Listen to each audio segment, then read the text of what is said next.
શ્રાવણ માસની શરૂઆતની સાથે જ શહેરમાં દશામાનો તહેવાર ભારે ધૂમધામપૂર્વક ઉજવવામાં આવ્યો હતો।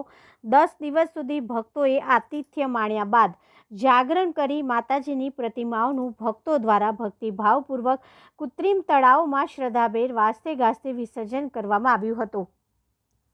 પ્રતિ વર્ષની મુજબ આ વર્ષે પણ શહેરમાં અપાર શ્રદ્ધા અને ઉત્સાહભેર દશામાની સ્થાપના કરવામાં આવી હતી અને ભક્તિભાવપૂર્વક ઉજવણી કરવામાં આવી હતી। આ વર્ષે શહેરના 22,000 ઉપરાંત નાની મોટી દશામાની મૂર્તિઓની સ્થાપના કરવામાં આવી હતી। ત્યારે દશામાની મૂર્તિઓનું નિર્વિઘ્ને અને સન્માનપૂર્વક વિસર્જન થાય તે માટે પણ વડોદરા કોર્પોરેશન દ્વારા શહેરના 4 ઝોનમાં 5 કૃત્રિમ તળાવો નવા બનાવવામાં આવ્યા છે। આ 5 તળાવ સહિત કુલ 8 તળાવમાં દશામાના વિસર્જન માટેનું આયોજન કરવામાં આવ્યું હતું। આ વર્ષે પણ શ્રાવણ માસની શરૂઆતની સાથે શહેરમાં દશામાનો તહેવાર ભારે ધામધૂમપૂર્વક ઉજવવામાં આવ્યો હતો।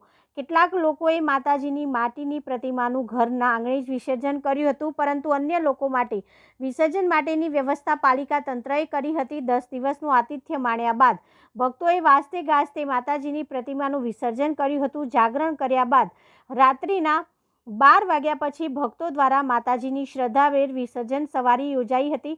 શહેરના કૃત્રિમ તળાવમાં વહેલી સવાર સુધી માતાજીની પ્રતિમાનું વિસર્જન ભક્તો દ્વારા કરવામાં આવ્યું હતું।